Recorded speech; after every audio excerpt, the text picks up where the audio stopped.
Oi, gente, tudo bem com vocês? Caramba, quanta gente aqui no canal!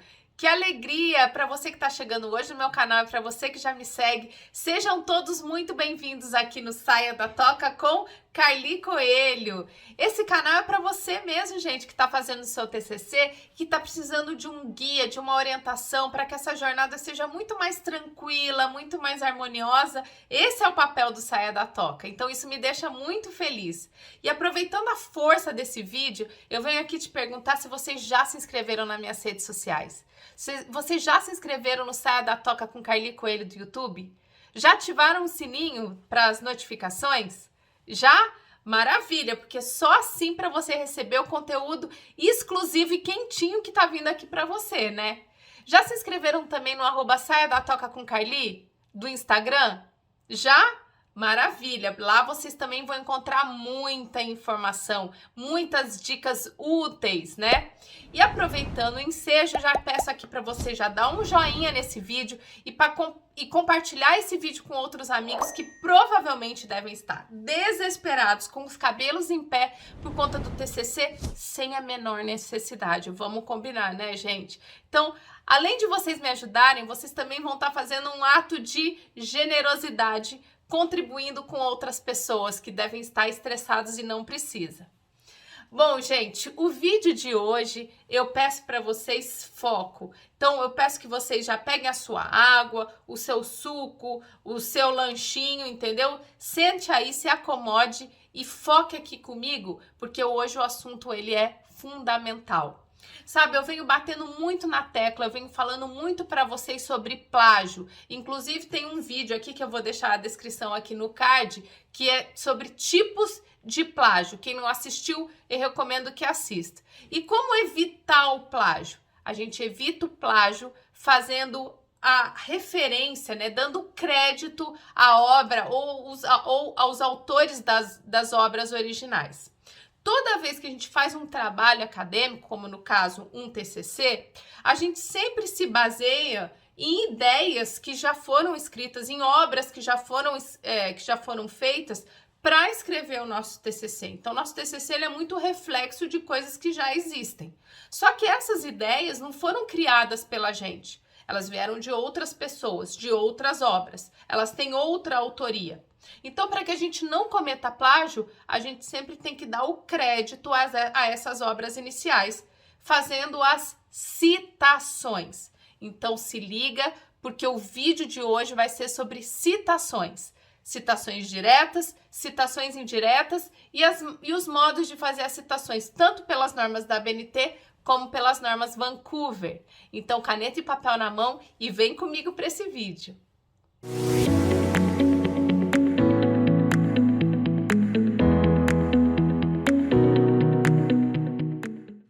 Bom, gente, então no vídeo que eu falo para vocês sobre ABNT e a relação com o seu TCC, também tá aqui no card, eu recomendo muito que vocês assistam, eu falo ali que a ABNT, a Associação Brasileira de Normas Técnicas, ela existe para criar um padrão para todos os produtos produzidos, criados dentro do território nacional, ou seja, criados dentro do Brasil, certo?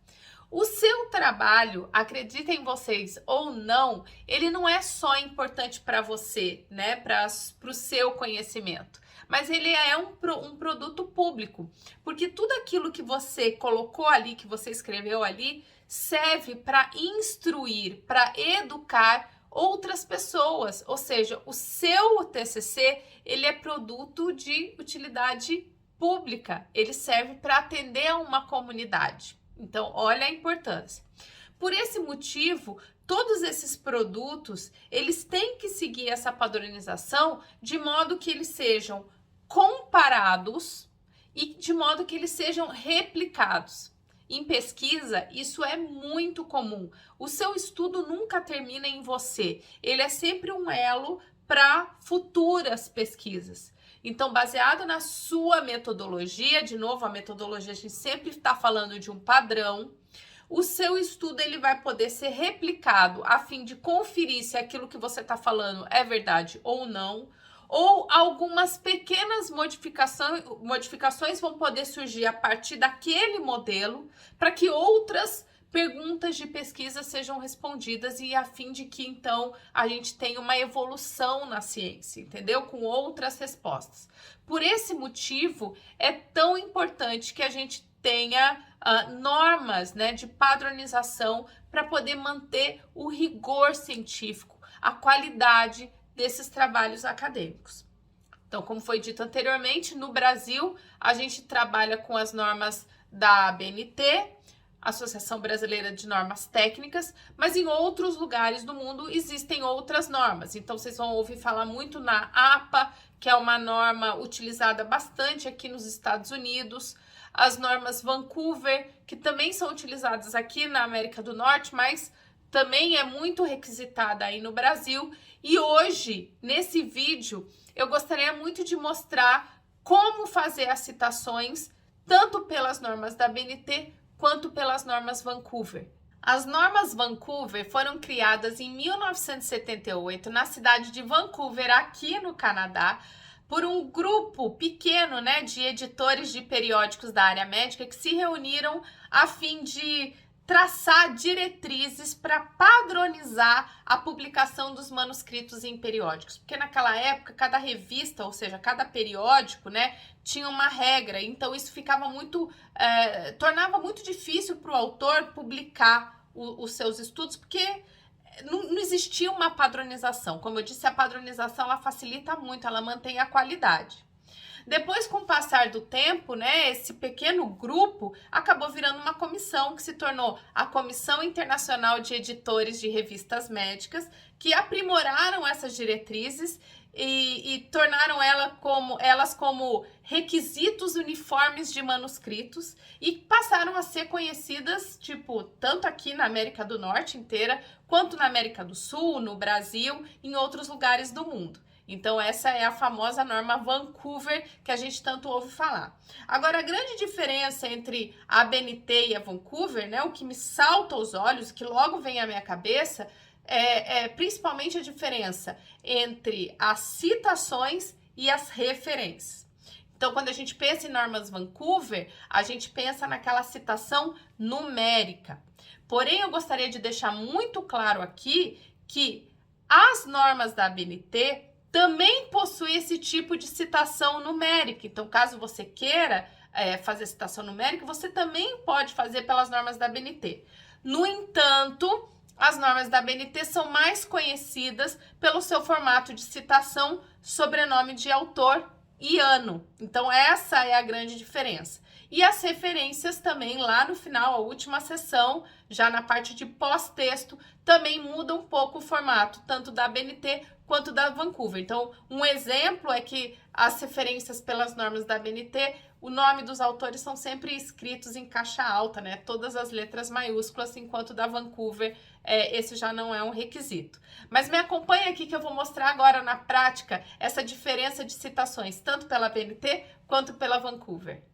Gente, agora é a hora que eu preciso que vocês peguem papel e caneta, que vocês anotem tudo, porque essa é a parte importante do vídeo. Legal?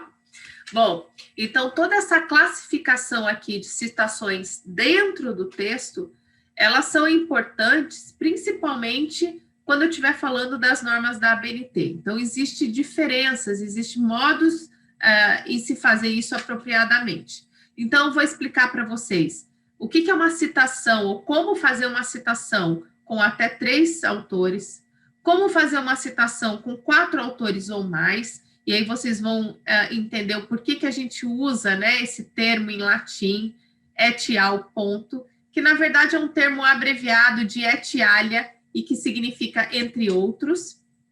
Vou mostrar para vocês como fazer citações diretas, que são aquelas transcrições exatas de um trecho ou de um texto, ou seja, que é a cópia, né, exata desse texto, e que elas podem ser ou curtas ou longas. Vou mostrar para vocês como fazer as citações indiretas, que é quando você lê a ideia, né, você lê um texto de um autor, você faz a sua interpretação e você escreve no seu trabalho com as suas palavras.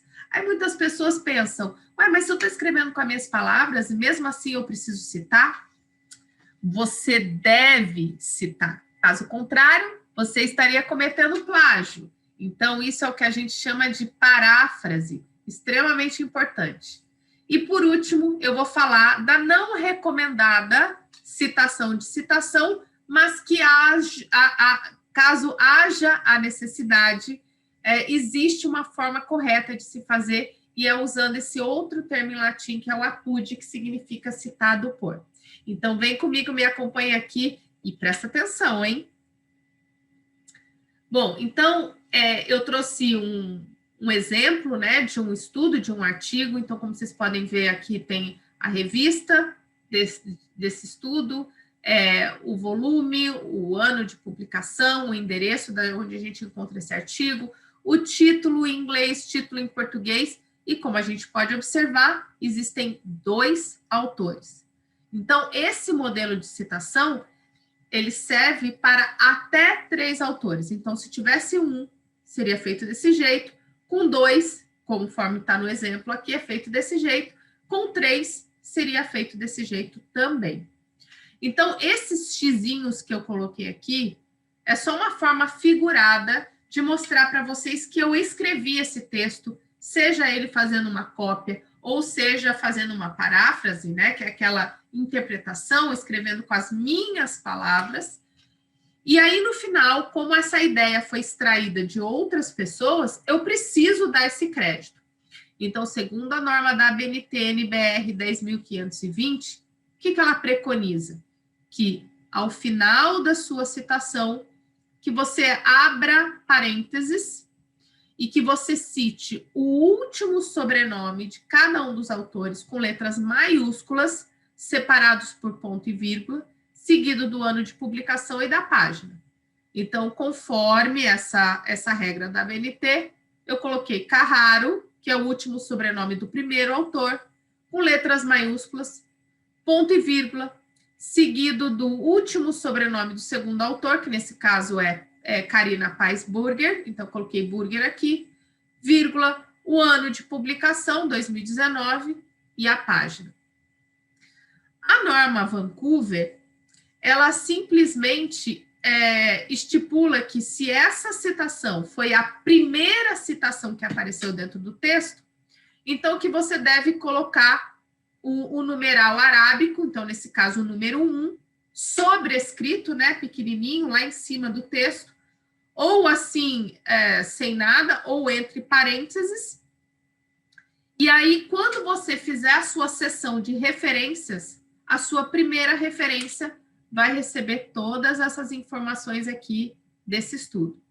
E uma outra coisa que é importante falar aqui para vocês é que toda vez que vocês mencionarem esse estudo no texto, mesmo que seja lá mais para frente, por exemplo, numa discussão, se vocês precisarem usar essa referência, ela sempre vai ser a referência número 1, porque significa que ela foi a primeira referência a ser citada dentro do seu texto, ok? Uma outra forma de fazer a citação é quando você tem 4 autores ou mais. Então, aqui eu trouxe um outro exemplo de um outro artigo. Então, eu tenho lá o nome da revista, o ano de publicação, o título, e aí, como vocês podem ver, eu tenho 4 autores. De novo, aqui eu tenho a representação de forma figurada da minha citação, e aí a ABNT, então, estipula, quando eu tenho 4 autores ou mais, para que eu não fique com uma citação muito imensa, que eu cite com letras maiúsculas apenas o último sobrenome do primeiro autor. Então, nesse caso, vai ser Rodrigues, seguido de et al. Ponto, porque, como eu falei anteriormente, é um termo em latim que está abreviado, que significa entre outros, vírgula, o ano de publicação e a página.